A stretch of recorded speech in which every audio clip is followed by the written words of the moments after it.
Good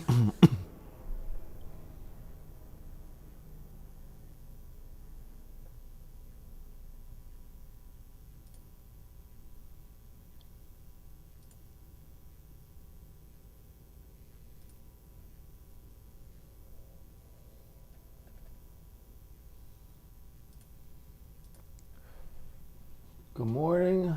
I'm going to give it a couple minutes here for people to hop on. Just 2 more minutes before we get started. So we're going through A Course in Miracles, and we're going through the studies. We're going through one section at a time from every call. So, wherever you're joining in from, it doesn't matter what parts you've missed. Catching any part of A Course in Miracles, any paragraph, any section itself, I always say that it stands on its own. Okay, healing is possible in every single word in the Course. So A Course in Miracles is a self-study book. It is designed to help you find peace and find unconditional love in our relationships. And through our relationships, we learn what it is to experience the peace of God. So our entire goal and our mission here is to use each other. Gerald, what's up, brother? Welcome. Thanks for tuning in while you're on the road. Appreciate you. So we'll get started here in just 1 more minute. Welcome, everybody. And for everyone joining online, thank you for your patience. We are going to get started here shortly. So again, we're going into chapter 2, section 4. Today's awesome because today's section I just happen to like a lot. I say that for every section, don't I? So it's healing as release from fear. This is awesome. Release from fear. Now, what is fear? Fear, the Course says, fear is anytime that we deviate from the source of who we really are. Anytime we deviate from God, from love, that is where fear shows up. When we think that we are something that we aren't and we limit ourselves. And, the Course says motherly love, fatherly love, brotherly love, our relationship love, our intimate love, all the love combined can't even hold a match stick, a light to the love of God. So it's hard for us even to comprehend using the relationships that we have in this world, right? And so we can experience it. The Course says the way that we experience these moments is to find within ourselves all the barriers that we have created against love. Maya Rose, hello, welcome. And Cookie Monster, okay. So, hello. So again, fear comes from any time that we deviate from God or we deviate from love. All of our problems come from our disconnection to source, our disconnection to God, whatever you really want to call it, but there is an intelligence behind all the creations in this world. So whatever you really want to call it, it doesn't matter. We are going to refer to it as God in A Course in Miracles. Okay, so as you guys listen, my invitation for you is to be here like, okay, what's the message that's going to come, right? We don't really think our own thoughts. Our thoughts really just come. So, 22 people here, people online, all of you guys, whatever we share today, there's going to be a ton of different interpretations of what we hear. But, simply allow it to be. And whatever resonates with you and what part of your life, don't create resistance against it. Now, what does resistance looks like? Resistance looks like when I'm reading through sections of the Course and you're trying to agree or disagree with it. Right? That thinking, that overanalyzing, the trying to understand and putting yourself in the way actually prevents you from actually getting the message. So let's invite and tune in by quieting our own minds, putting our own thoughts and our judgments. We put it aside on the shelf and we invite the Holy Spirit in to guide us in our listening, guide us in our thinking, guide us in our sharing here this morning. Let's begin to hear with our spiritual ears, see with our spiritual eyes, rather than the physical. Right? The physical is always deceiving to us because we create it. I made a post this morning that says, nothing in the physical world can be the cause of anything, because everything is at the effect of the thoughts in your mind. So the physical world itself, everything is neutral. We add the energy to it. That is why in this 3D physical world, we cannot find anything that is consistent enough to show us and give us truth. Now, everything does have the ability to remind us, to create miracles. However, miracles is not healing. Miracles are simply the means of attaining the atonement. The atonement, remember, the atonement is to atone is to undo. The atonement is to undo separation. So that means for us, the atonement is to undo all the illusions that we have created around the world itself and around ourselves. All right, so the Course says that the identity, who you think you are, is an idea to be let go of. Atonement, yes, exactly. That's great. Atonement, I never heard that one. So atonement, atonement. Look at that. Yes, it's to return. It's to return to the original state, to return to oneness, to release and to let go of the idea that separation exists. And what is evidence of separation more than the body itself? So we ended last call kind of talking about the body itself and how separation, this body actually could either be a device for learning oneness, because it learns about all the things that it does not exist, that doesn't exist. So, and then we went into a little bit into science, like, look, our body itself, this body, this physical body that you can touch, the desk that I'm sitting on, everything is atoms and molecules and all these electrons and stuff moving around, vibrating at a certain speed, in which it makes it seem like it's physical, but when we go deep enough, the space in between those is actually much larger. That means perhaps the space between you and I and us moving in different, all the things that we're doing, running from point A to point B, perhaps all this space doesn't actually exist either. And all of us doing our things, our dues throughout the day, we are just electrons and neutrons and what's the other one? Protons. The positive and the negative moving around, right? And we actually create the physical. So perhaps the separation doesn't actually exist. Now, your vision of being able to see that coming at one, at whole, is the atonement. Okay, so back to healing. Healing, our fear. Actually, we start with fear. Healing is the as a release from fear is the section that we're going to go into today. So all fear comes from our deviation away from seeing that wholeness or seeing God or our connection to God. Now, the solution is a return to love. Now, Marianne Williamson wrote a great book called A Return to Love. So if you want to understand the Course a little bit more in terms of relationships and how all of these things work, read Marianne Williamson's book, A Return to Love. It is a great start to A Course in Miracles. Also, being here, that's a great start too. So thank you everyone for tuning in. Whatever parts you're hearing and listening to, I am very grateful for the co-creation that is about to happen here. So welcome everyone. And we shall get started now. So this is what A Course in Miracles looks like. All right. It is a big fat book. It is divided into 3 sections.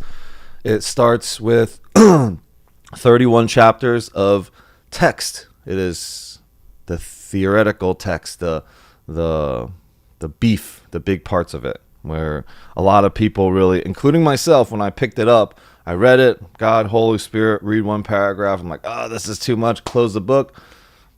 Don't open it for another year. They say A Course in Miracles, this book itself, serves as a great bookend to people's book collections, to people's libraries. And it does happen. A lot of people want to do it. Everyone recommends A Course in Miracles, but you pick it up and you read it and you're like, oh, this is too much. And you put it back down. It's kind of like the Bible, right? So the first section is a text. Second section is 365 lessons. It's a lesson a day. Now, I have fallen way short and I've never completed 365 lessons in 1 year before. But it is designed to gently help you release your thoughts about the world and to accept what the true reality is. Okay, so it's a very gentle thing, and it starts like, I don't see the things that I see in the room.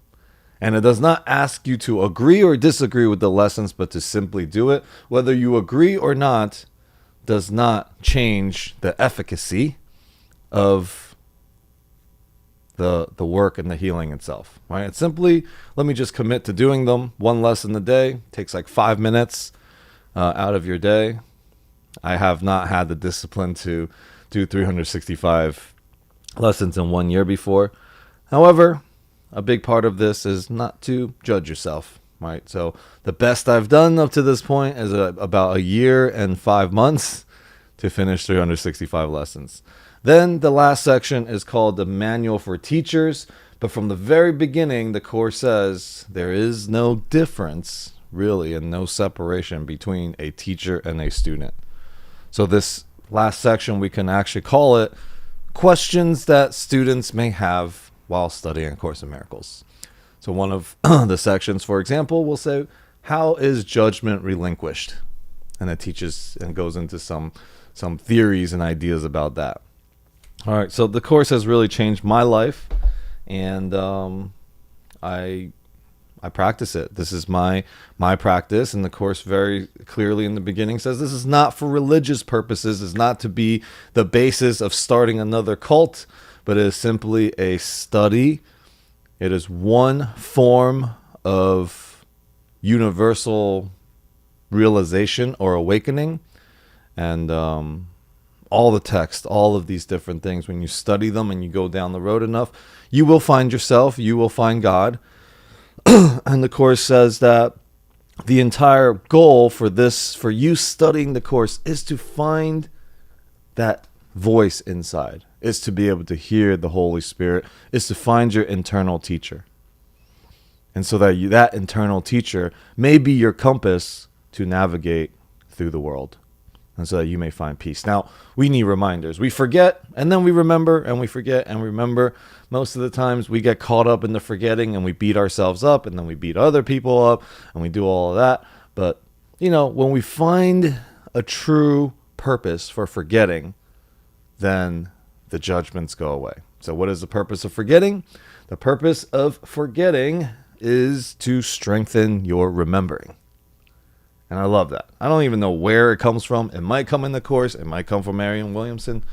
I don't know where it comes from, but I like it. So I'm going to actually start today by just having Marianne bless us with a passage from one of her texts, A Year of Miracles. I'm just going to flip open to a page like I always do, and it's always perfect messaging for us. So let's see. Day 277, I guess we'll just start right here. I honor a balance of masculine and feminine in myself and in the world. I seek to be my life both assertive and passive, both driven to achieve as well as relaxed in the arms of God. May I receive from the divine and then give to the world in an endless cycle of yin and yang energies that make me both strong and pliable. I honor in myself and in others both the healthy masculine as well as the healthy feminine, knowing that both are necessary to create a beautiful world. I seek to serve the calling of both as I encounter them and they move through me. May our world be healed of the imbalance of masculine and feminine. May I serve the rebalancing by which feminine forces of nurturing and love will again hold sway as they must if we are to survive. Amen. All right, so we are going to get started in this section. I like to go through. It's a pretty short section. Each one of these are about a page long only. So we'll make it through here. And let's just let whatever thoughts come to us as we read. We don't have to really understand the words or whatever, right? Let's look to the words beyond the words behind the words, the thoughts behind the thoughts, the witnesser of what is even going on here. Okay, so let's see. Comments, questions each day. Yes. Awesome. Beautiful. Maya Rose. All right. So, first I didn't actually say this to start the call, but I am so appreciative and so grateful every week for the people that join this call. I think our community has grown to over 160 people that are on the email list, maybe more, and the WhatsApp. So, for all of you guys that are joining, I'm just really grateful. There are so many people that are on here right now in the Zoom with us that is very dear to my heart, that I actually really admire.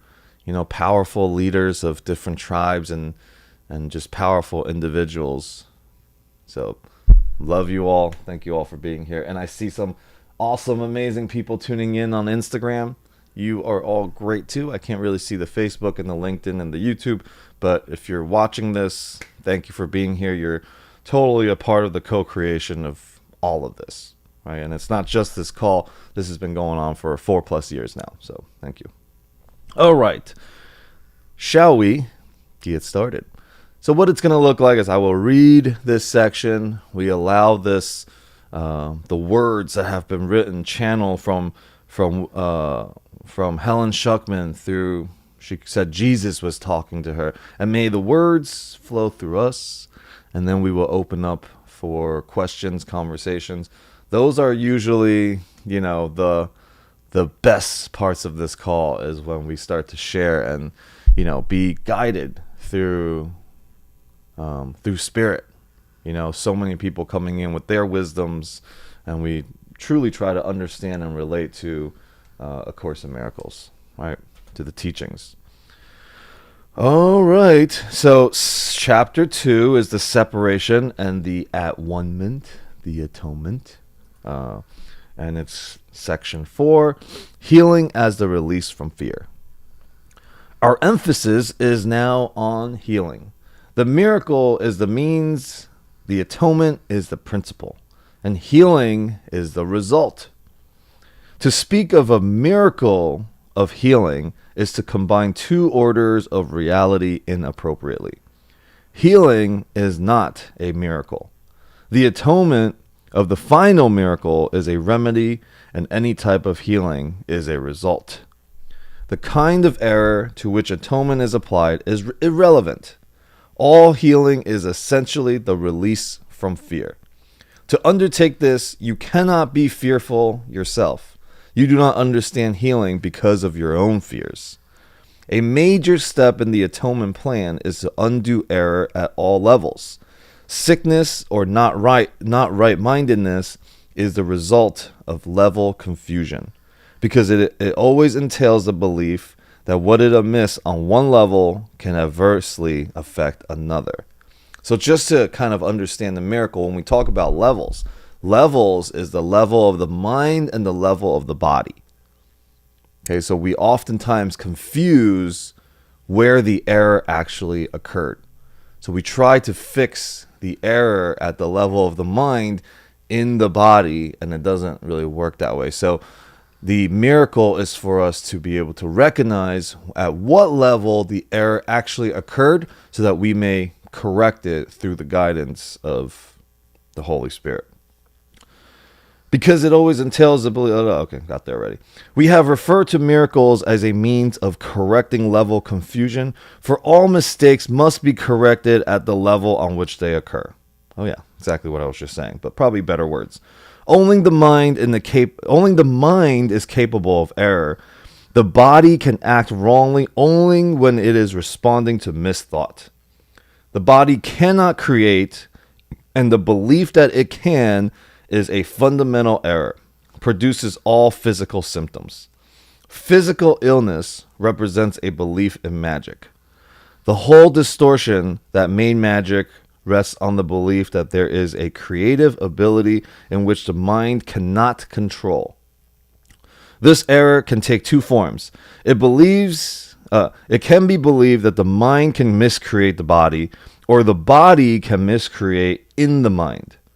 When it is understood that the mind, the only level of creation, cannot create beyond itself, neither type of confusion need occur. All right, this is a little confusing sometimes for people. I know the last time I went through, people were like, what? What is happening? Again, there's the level of the mind, which is the only place which can create anything. All the things in the physical world is neutral. It has no cause, the power to cause on its own. Only the mind can give it the power. Okay, so the error always is corrected at the level of the mind. However, the confusion for us is that we think we can correct the doingness of something. Right? We can go and do something which corrects it. It only creates magic. Magic is temporary release of fear for you. Because in a fearful state, you cannot recognize, you cannot awaken or be enlightened in the fearful state. So, magic is we temporarily give the physical world powers to release us of fear so that we may be in a space to see clearly. All right, so only at the level of the mind, because at some point it does return back to the level of the mind to which correction happens, which the healing is truly actually released. Because it is the illusions and the attachments to the things in the physical world that creates an experience for us in the physical world. So all things in the physical 3D returns back to the mind at the space in which we are actually living in the 5D. We just don't know. So here's a level of confusion. It's the 5D and the 3D. This is what we call it in the woo-woo spiritual world. It's the physical, let's call it our planet, our earth, and heaven. Go ahead, Natalia. Okay, I may have like the perfect kind of like Example? certain things that example that's happening in my life currently that was caused at the level, and so I need support. All right, So I'm like, perfect. okay, Thank I you. think I'm like dancing around it, and I may need some space Between um you and it. Got it. and it. So Let's go. last yeah, let's go. Last year, I was diagnosed with I have a fibroid in my uterus, Hmm. and it kind of so and I know this was a creation. It's related back to the masculine and the feminine. This happens to be in my yeah, in my uterus, right? In my and I feel like it's in the feminine, and also I feel like it showed up as kind of like as a defense. And so last year, in the beginning of last year, I ended a partnership, and so a lot of the fear that came up out of it was this fear of like I'm gonna be 40 years old, I'm not in a partnership anymore, I don't know if having children is an option for me anymore. And then I found out about this. Hmm. Ooh.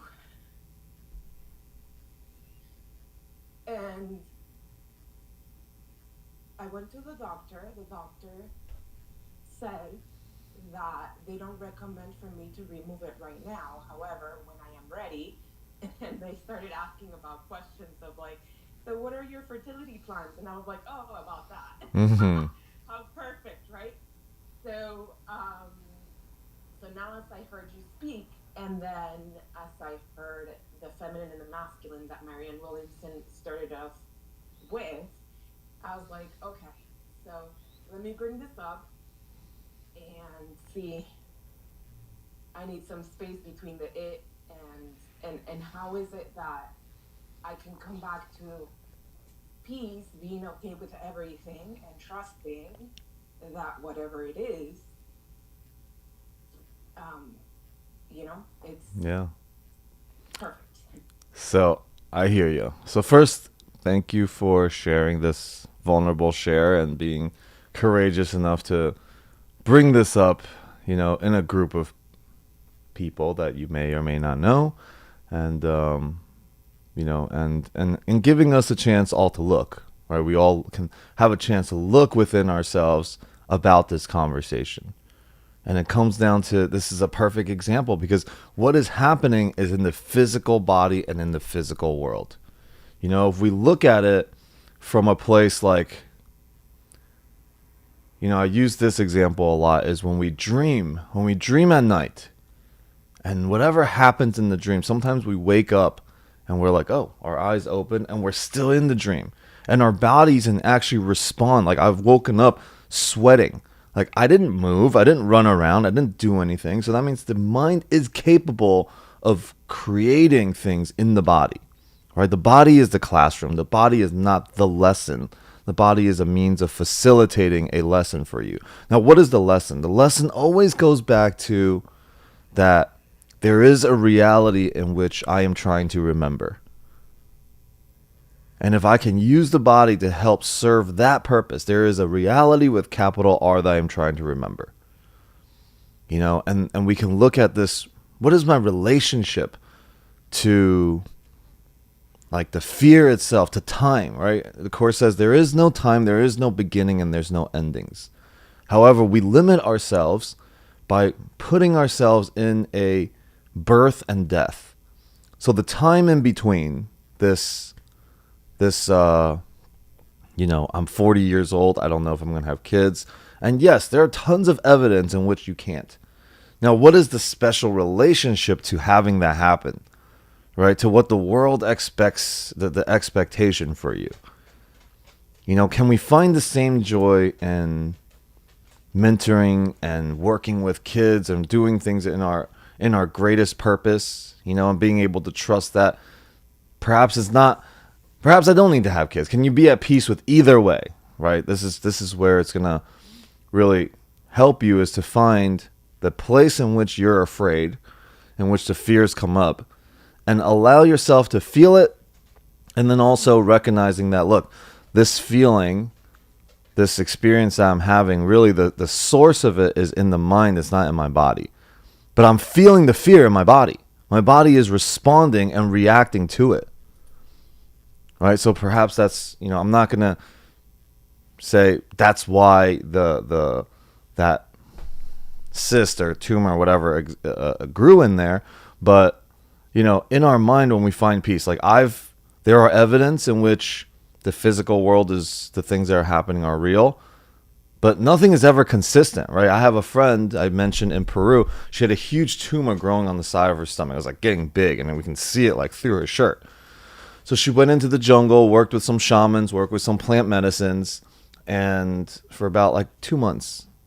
And then when she came back, it was all gone. No surgery, nothing.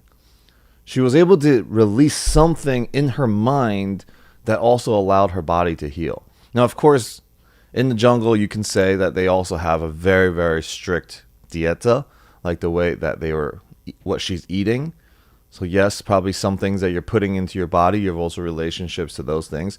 However, for you, it is about coming back to that level of peace. And nothing that I say or anybody here can do something for you about the peace. This is what the Course is saying, that you have to release it and give it back yourself. You have to ask God or the Holy Spirit to show you a different way to look at this. We put ourselves in it.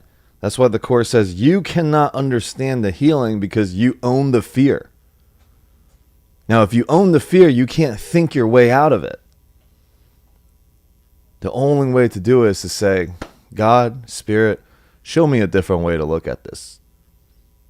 And then a thought may come. Something may show up for you. But it's the letting go of it. Our peace is going to come from us letting go of it, trying to understand it, trying to heal it. Thank you, Alex. A lesson that that came up for me as all of this was happening was in my defenselessness, my safety line, Mm. and because and then also going back to forgiveness, right? And doing and realizing that although I thought forgiveness had occurred, it has not. Mm. Um, and so going back to that, like, and I've been in the practice of it, but it just doesn't. I'm not seeing any shifts within. Yeah. Or maybe it's because I'm looking at the physical and I don't see the shift within the physical, and so I'm thinking that there isn't a shift happening, and perhaps it is. Does that make sense? So again, remember, this is the confusion of the level. The confusion of the level is we need to see a physical result for a miracle to happen. But the healing happens at the level of the mind, and the body and everything follows along with that. Right? So right now you're trying to, let's have the physical be fixed, and then my mind will come to peace. See, this is the correction of the level is we think we're trying to correct at the wrong level. The correction is at the level of the mind. Anything that happens, no matter what shows up on my body, can I be at peace with it and can I love it? Love will heal, right? The fear around it, the trying to fix it, the I don't like it and this means this, all that is just, see, the trying to correct it at the wrong level creates all the miscreations. And the ego. And I've been using all of this, like the course in miracles and everything. Magic. I'm doing all of this, and it's still not working. So that's even the ego, because I'm still looking at the physical instead. Okay, got it. We're still looking to evidence of the physical and trying to fix it here. It is not going to be fixed in reading A Course in Miracles or even on this call. Where it's going to be fixed, we can only be a reminder for you to say, God, please show me a different way to look at it. And it's only going to happen for you.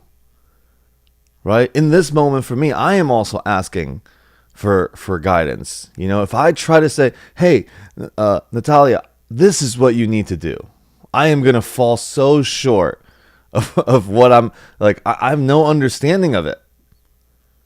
I can't begin to understand what you're experiencing and all the fears that you possibly can have. But what I can know is I can call on the Holy Spirit that exists within me and operates within you too, and remind you that, hey, your inner teacher is there to guide you through this.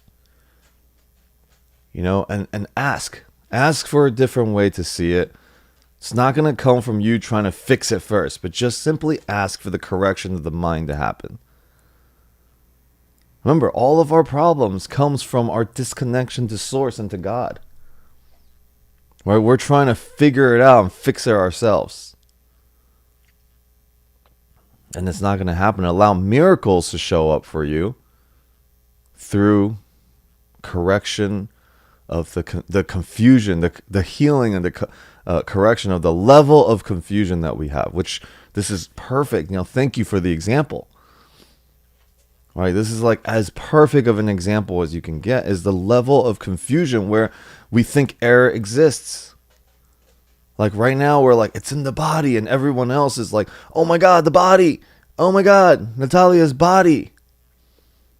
But the error really is healed for all of us by saying, hey, God, show us a different way to look at this. So none of us are experiencing this fear.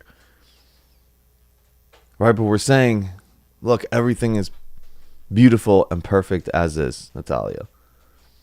Right? And you have to ask for it. And then, you know, and that's the only solution there is.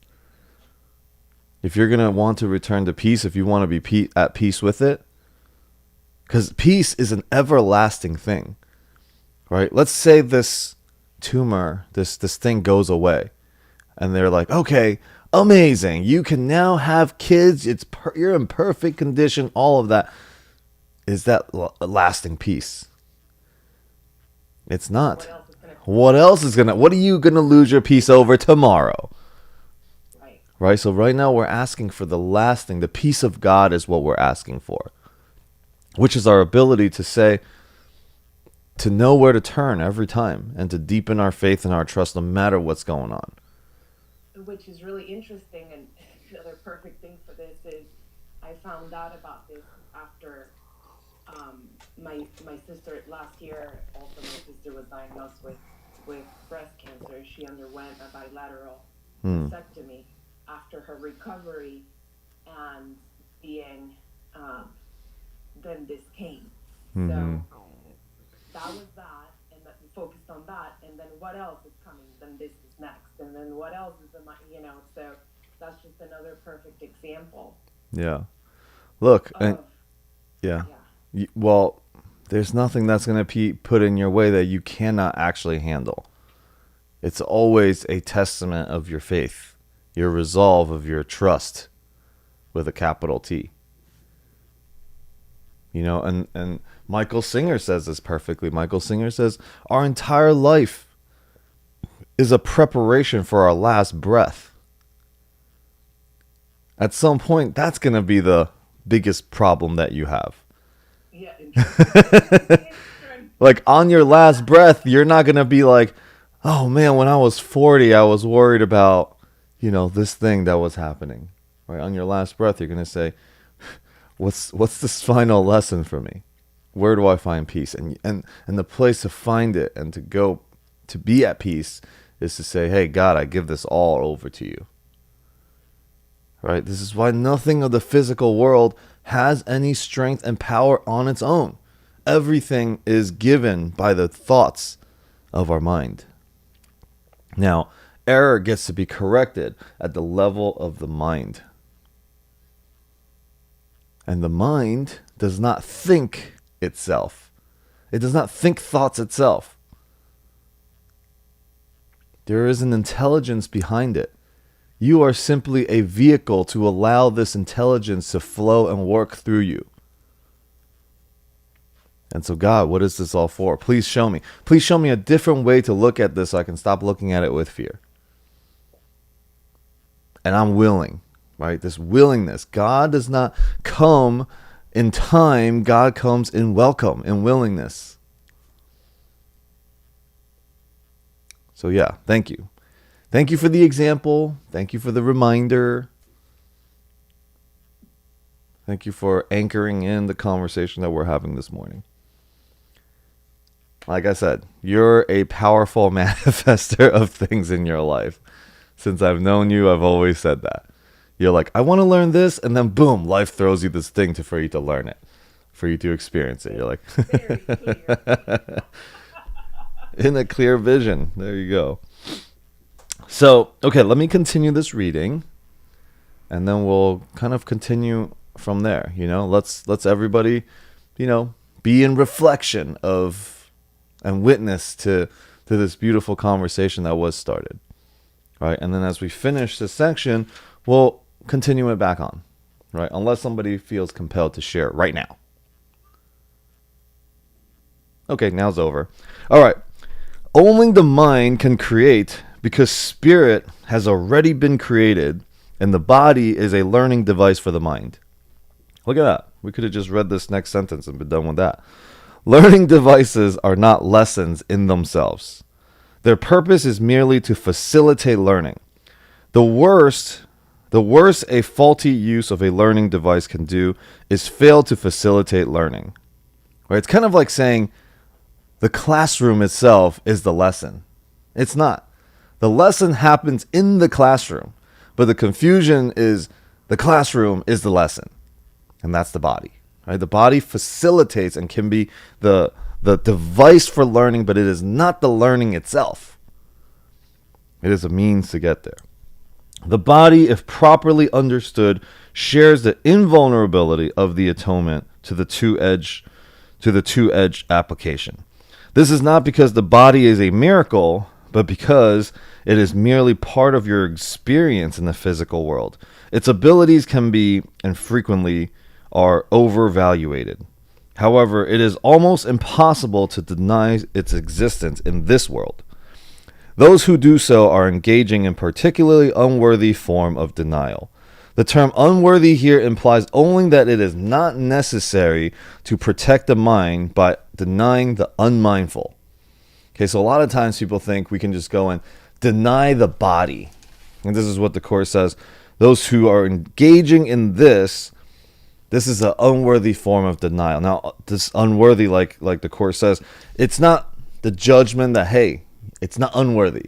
It means that it is sort of like, it's just not necessary.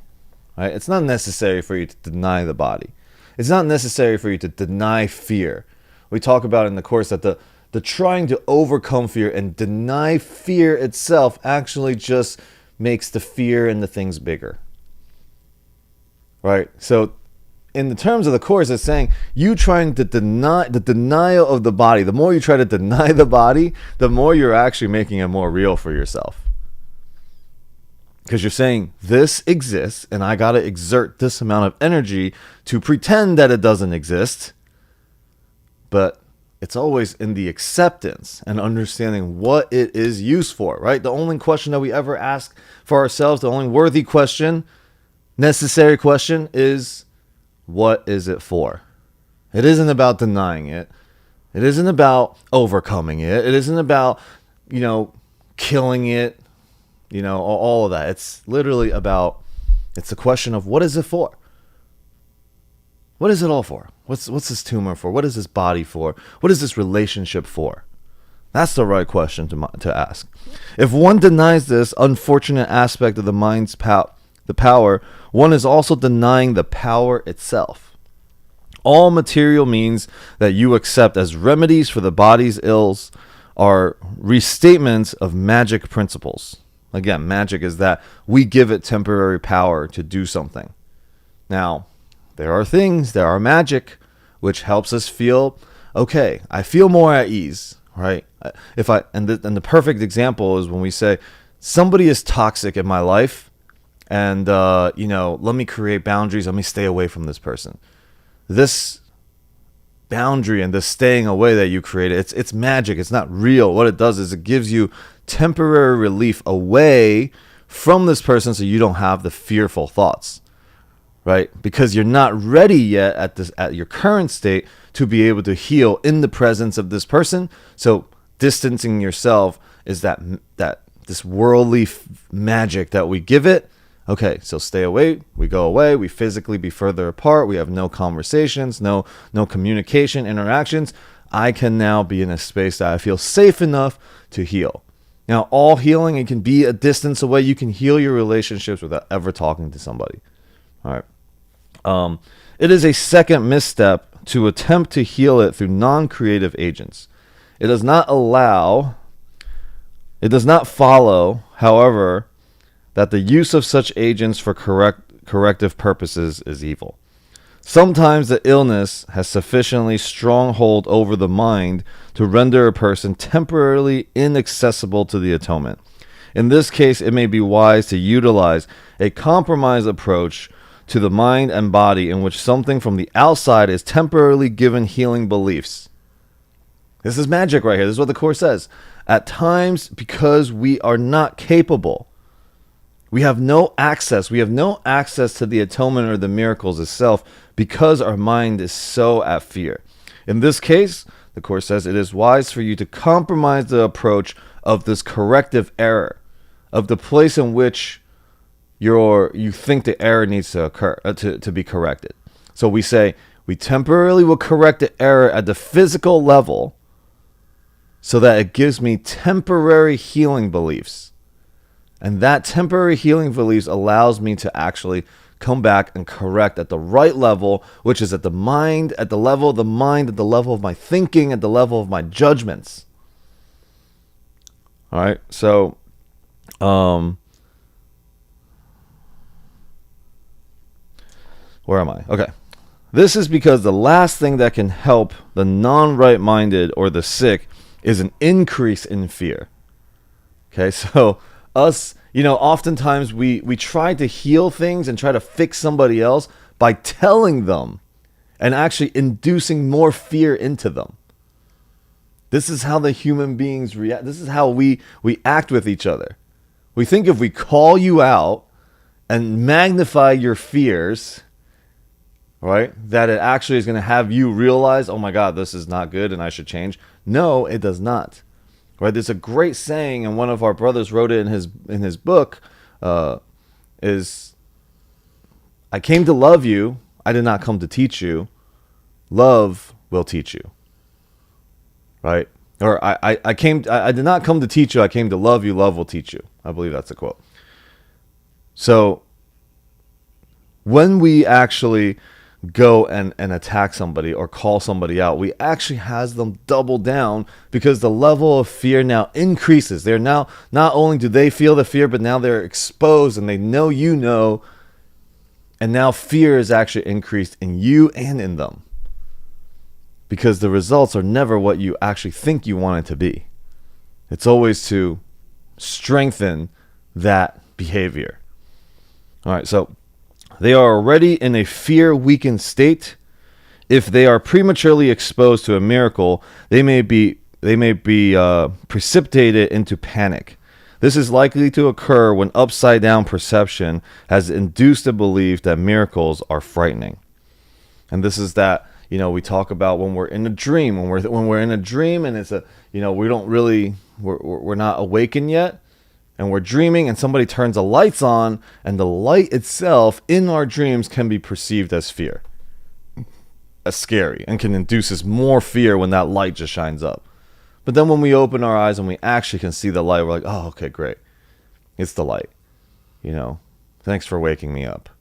But when people are in a state, or when you're in a state of fear, adding more things and telling you what to do and calling somebody out, all of that does not actually help. You just love them. You love them, you love them, you love them, and you allow the love to heal them. They feel the love, they feel the safety, they feel they don't have to be defending against what they've been so entrenched in. Right?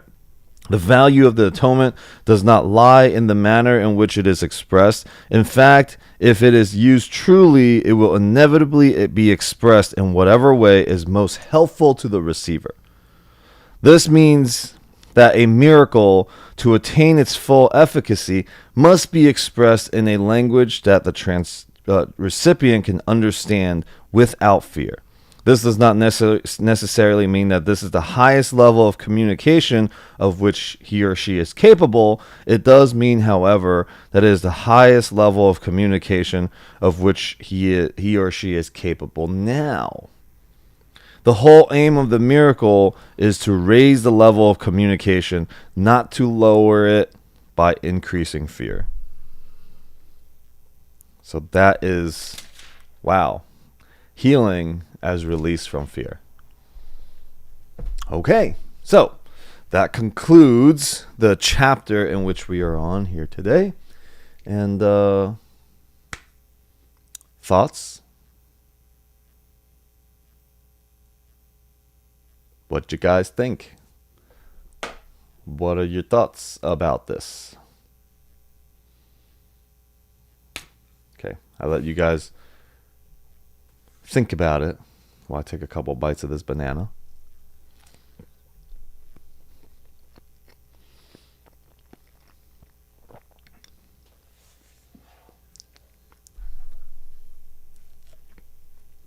Okay. Hey Alex. Hello.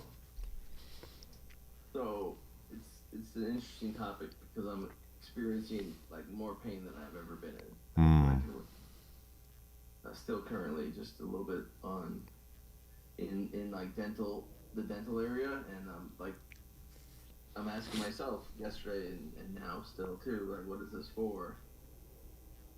And and I thought maybe there's potentiality of like me not forgiving or me holding on to something, but I know it's for something. It's for me to experience extreme amounts of pain. And you don't know if you can see, but I'm like swollen here from this tooth. And yeah, I don't know. I'm just open here. Well, one, did you go to a dentist? Yes, yes. And what do they say? They're telling me I either need a root canal or an extraction. Oh, so there's actually something physically kind of wrong with the tooth. Yeah. There's an infection and there's like nerve damage. Okay. Well, again, we live in this level. This is what this course is saying right now. At the highest level, doesn't even matter, right? At the highest level, it doesn't matter. Now, going through this, what is it for? You're going to have to ask, again, Spirit or God to say, just show me. I'll trust. I'll go through this. Let me go get my root canal. Let me do my thing, right? Whatever it is that the dentist says you got to do them. And what it's always, then you continue asking, what's it for? What's it for? While you're giving it over, right? But if you're trying to figure out and find an answer, it's like we say, the joy is in the journey, not in the destination.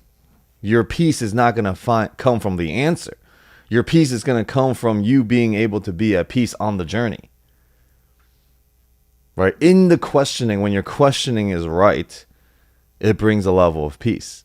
But if you're searching for an answer, that is what the ego loves to do. Seek, but do not find. It continues to propel the fear. Right? There's nothing wrong with it. Right? I got a pain in my tooth. I go to the dentist, extract, root canal, blah, done, gone. Right? So that's just what's happening. It's like, okay, my plant has a little brown spot on it and whatever, and on a leaf, and it's causing sickness, and I just ripped the leaf off, and there it goes. And then we're done with it, move on to the next moment, next thing. Now, if I'm like, what's wrong with the leaf? What does this mean about the plant? What does it mean about me as the caretaker of the plant? Now we're just going into a bunch of kind of unnecessary things. Right? So, yes, perhaps, but let it come to you of what is the purpose of it? What was this pain really? What did it stand for? Right? And perhaps when you're going through the getting rid of the root canal or whatever, the infection, you'll hear and you'll see. All right, but Thank you. oh, look at that. So it's long-standing indecisiveness and ability to break down ideas for analysis and decisions. This is especially true for root canal work. So I don't know how much that is true or not, but if it resonates with you, be like, okay, cool. It resonates with you. I mean, I can literally say anything. Problem with your teeth is our inability to have our connection with God. That could be true. I don't know, right? But this seems, if it lands for you, let it land for you. Because on some level, all of these things, our inability to be decisive, and all or long-standing of indecisiveness, all of that is true because we overcomplicate and we try to correct at the wrong level. If we try to correct at the physical level, of course, what it's going to lead to is indecisiveness down the road, because nothing in the physical is consistent enough to be the truth. Because at one time we do something and this result happened. The next time we change the way we do something and the same thing happens. It's like, dude, what am I supposed to do now? That's why we're indecisive. But if we say, God, just show me what to do. Okay, I got a pain in my tooth. I rip it out. Done. Next. On to the next thing. But the more you stay with it, the more you try to understand it and make meaning of it, dude, this world doesn't really actually exist. Right? So, and this is the thing. Let's laugh along the way at all the things that show up. The Course says the whole tiny mad idea continued to exist because we forgot to laugh. The Son of God forgot to laugh. We took the idea of separation seriously. And that is what continues the separation itself and the fall of man, I guess you can call it, is in taking shit too seriously. Or we forgot to laugh. Let's laugh along the way. If it hurts, take some freaking Tylenol, take some painkillers, and just get that, at least temporarily allow yourself to experience some relief, right? Then go and get it ripped out and just call it that. You know, like, Love and I have this conversation a lot too. She's like, oh, I'm in so much pain during her like menstrual, her moon, her period. She's like, oh, it hurts so much. I'm like, just take some of these, whatever, the things, that the painkillers that you take so you don't feel so much pain. No, I don't want that in my body. And at some point, it's too much pain. She goes, go, give that to me. I'm like, okay, so you could have taken it and prevented yourself all this pain, because at some point you're going to ask for it anyways. The pain becomes intolerable. We don't need to be right about it. You know, what we put in our body, yes, no, maybe it's damaging, but it's the thought about it when we put it in that probably damages it.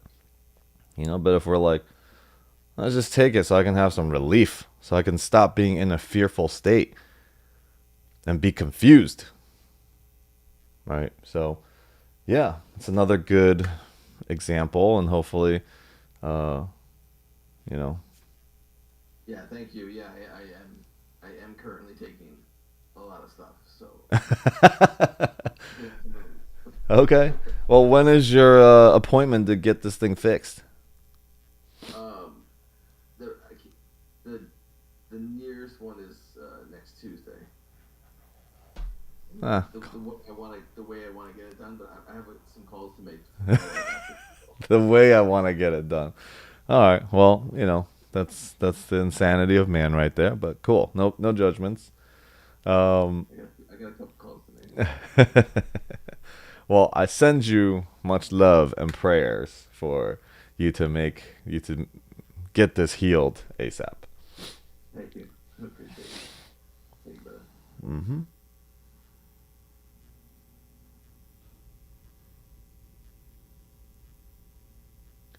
Awesome. Okay, who else? Any other thoughts? Great combo here this morning.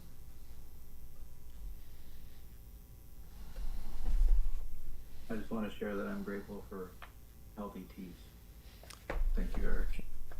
And I love you all.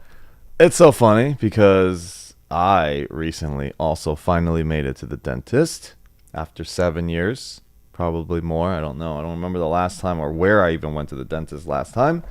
But I went. They gave me like 18 x-rays. It was very uncomfortable sticking that mouthpiece in my mouth the whole time. But I only have one little tiny minor possible cavity that we're going to fix after this many years. Now, plaque probably is in the back of my teeth. There's a lot of like built up, because I guess I don't really brush that part of it too well. And then Love says, hey, doc, we need to remove all the silver in Alex's mouth. We need to replace it. I'm like, what? And she's like, well, I read this thing. And it's funny because she's like, I read all these things. And the doc said, oh, you read these things, huh? Now, he agreed, obviously. He's like, okay, well, we could remove all that. You know, let's tack you on with a $2,000 plus bill. I'm like, okay, fine. Whatever you guys want to do, go for it. But I want it all done in one sitting. And preferably, if you can put me out, that would be nicer. Unfortunately, I'm not getting that. They will give me a bunch of Xanaxes for me to be relaxed in there. But I guess I'm going to remove any silver fillings I have in my teeth. I'll get a nice YouTube video about healing cavities, Alex. I'm going to send it to you. Might be worth a shot. Okay. Actually, healing cavities. All right, yeah. Okay, I get it. There is mercury. Mercury is... Uh-huh. That's what started this for me. Was me removing those mercury fillings in my molar. You said that's what started it for you? Yeah. All right, look, see? There is no consistency in the physical. Remove it, don't remove it, probably whatever, you know. I am going to allow this decision to happen with full trust. Okay. So, if it's going to bring love some peace, fine. Right? She's using a lot of the, we're going to have kids this year, so we can't have any poison in your body. So, okay, fine. She's going to be the carrier and doing all the work. I'm doing my little tiny part of getting my fillings fixed. But man, why'd you tell me that, Eric? Just kidding. It's my truth, not your truth. But it's all related, right? It's all really, it's so funny because now the moment that I made the dental appointment, I swear, air started to hurt certain part of my tooth. I made the appointment. Well, my assistant made the appointment. Then immediately after the date was set, when I walked, any vibration caused this little pain in my tooth. And then when I like sucked in air, I could feel like a little sensitivity. And then I have a cavity right there. Like, what? How did that happen? Everything was completely fine until the appointment was made. I don't know. Who knows? It's funny that the topic that came up today with the ex-partner too, because I was encouraged to get that removed, and I don't want to go into more stories. Well, I guess she's not here anymore, but still. Yes. It's not her fault. It was like something that I was taking on myself years before her. This most recent one, the only one that messed up. Yeah. But look, this whole thing, it's just so funny though. It's like it's the connectedness and the like how things work out between all of us, and it's all like the same. Right? We're like all going through the same journey. It's just really. It's so funny. It's all the stuff. Yeah. It's funny. Yep. Go ahead, Adam. Yeah, so look, we remember to laugh at all these things. And also, I was recommended to wear a mouth guard again because they're like, well, you grind your teeth and eventually something's going to happen as you're creating this type of impact rather than this. And I was like, okay, well, I've been grinding my teeth for 20 years. They're like, eventually, probably. And then also, I have a wisdom tooth that's still there. And he's like, well, it's not really doing anything, but it's also really not doing nothing. So we should just probably pull it out. I'm like, what? What does that even mean? He's like, eventually something could happen. Let's just pull it out. I'm like, dude, there is nothing wrong with it. It's like, eventually, we'll just rip it out. He's like, don't worry. It's only going to take less than 2 minutes to rip it out. It's in such good position. I'm like, what? But anyways, whatever is going to, I'm just going to laugh at the whole thing. Whatever. Go ahead, Adam. It's funny. I shared that little clip from Louise Hay, and oftentimes they'll be like, what does the knee pain mean? And I read it, I'm like, no, I don't like that. Fuck that. I'm not going to listen to that. It's like being rigid and like unmovable. No, I'm not. It's not me. I'm like, oh shit. But what's coming up? I'm listening to the conversation, and first of all, thank you all. But I'm listening to like the kind of like spiritual meaning making and like the scientific data behind it, and both of them are meaning making. But it's like, how simple is it to just go get it done, and then, well, I got it done, but it's because of the ex-girlfriend that she said it, so there's a spiritual thing about me in relation. Like, the spiritual meaning making has been something that I've been observing over the last few years within myself and just in conversation and community, and it's like this rabbit hole that I love the training say, like, there's no cheese down that tube. Because all of that's looking backwards. What am I meaning making? This happened, that happened. Why did it happen? Spiritual.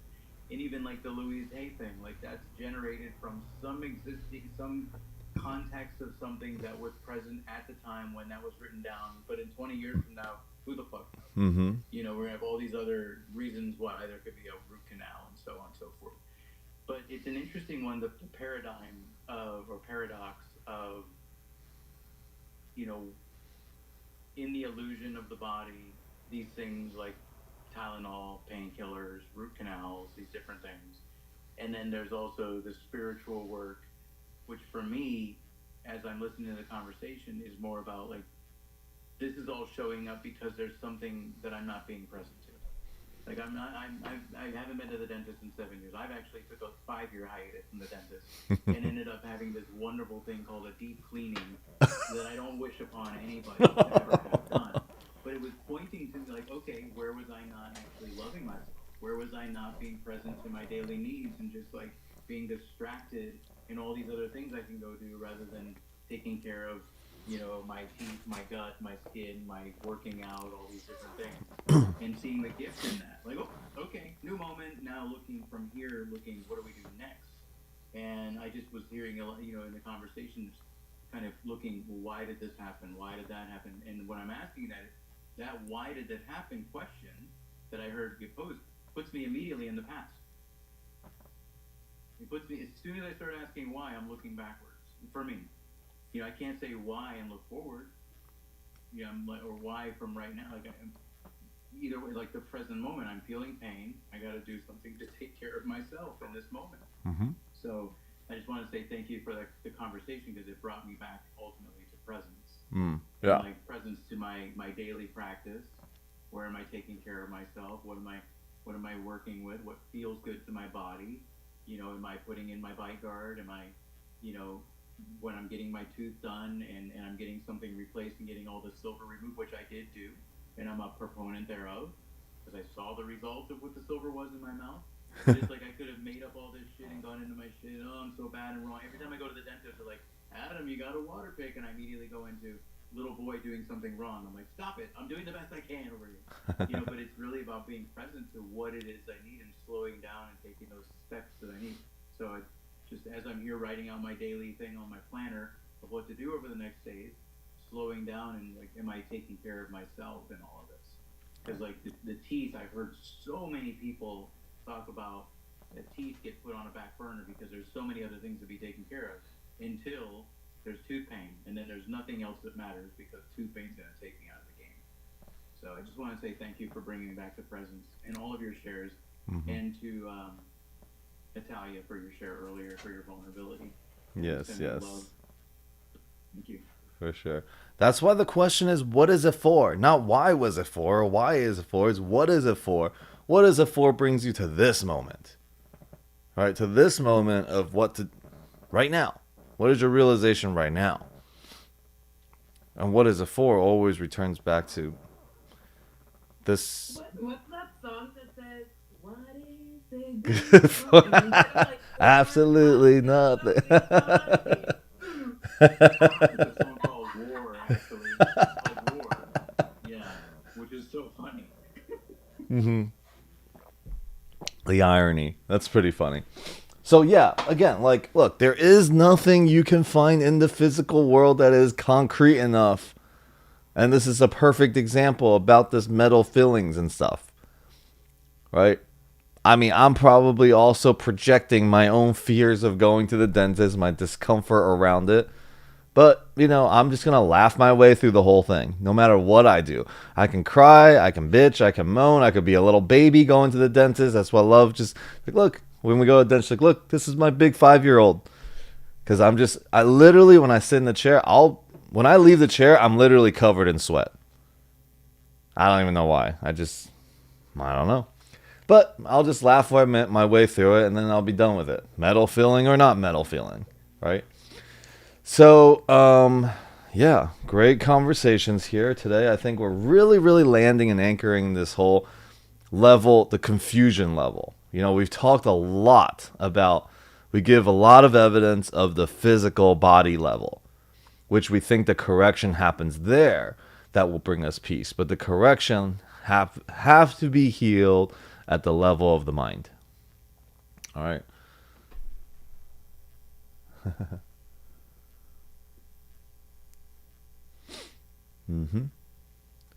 So what are some other thoughts? We got a little more time. You know, we've been actually like crushing the conversations. Every call, like by 1 hour in, we're already like, what is meant to come out in the call has already kind of started to come out. So early shares. I love it.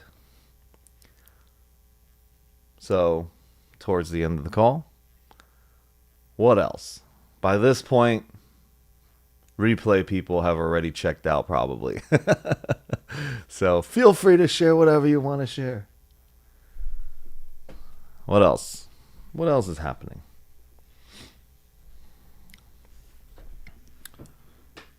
Harley girl, what is it?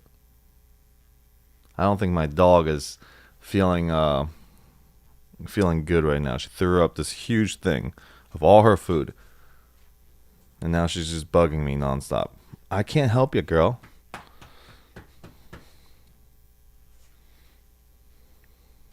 Call on God. Okay. Thank you. All right, I guess I will hold your head. Marianne, let's see what she's got to say. 218. God has assigned me a function that only I can fill. Each of us has a unique part to play in the healing of the world. Each of us is assigned by God a function only we can fulfill. At the level of our divine function, none of us are in competition with each other, for the universe is infinitely abundant. My good doesn't take away from anyone else's, and no one else's good takes away from mine. There is a space for everyone's gifts to flower. There is more than enough room for all of us. I embrace the assignment revealed to me when I open my heart to love. As I seek to live as God would have me live, He will reveal to me what He would have me do. He will prepare me all the ways I need to carry out the role He would have me play. I need only to relax into His presence within me, and all shall unfold in divine right order. Amen. I love when I read parts in the Course and Marianne's thing that talks about there is no competition. You know, because we get into it. When somebody else succeeds, when somebody gets a raise, somebody gets promotion, it's like, what does that mean for me? All right, so, yeah. Good conversation here. Welcome, everybody. Anybody else?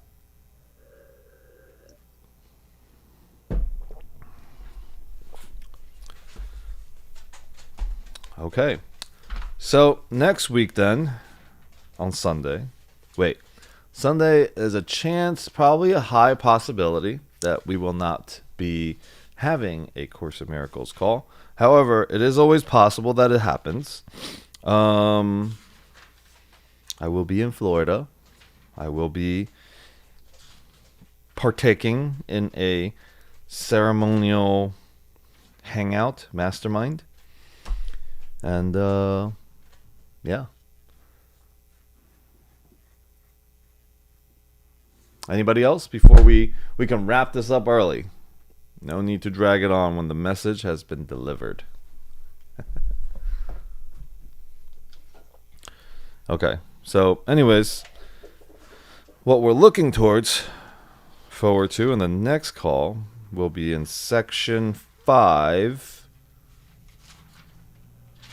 which is the function of the miracle worker. All right, I think at this point we've talked about miracles, we've talked about fear, we talked about all of these things and the release from fear, the atonement, and now we're going to talk about the function of a miracle worker. So as all of us listening, I'm just going to call you all miracle workers. And what is that function? And we're going to talk more into that. So that will be on the next call. That section is actually a little bit longer because it actually reveals and shares step by step almost. All right. Great. So that's what we got to look forward to. Alex, Yep. everyone, great call, guys. I was driving, couldn't participate, but listening, great call. Thank you, everyone, for your shares, your authenticity. Thank you. Look Amazing. forward to seeing you this weekend, brother. Blessings. Yes, much blessings. All right, well, thank you all very, very much. We are building my website, so anybody that ever has anything that you want to share with me in terms of a testimonial for things that I'm doing, that would be welcomed. and just text it or share with me in whatever way, in a text form. Okay. All right. That's it. That's all, folks. Y'all been amazing and great. I shall see you in the next one. Blessings to all.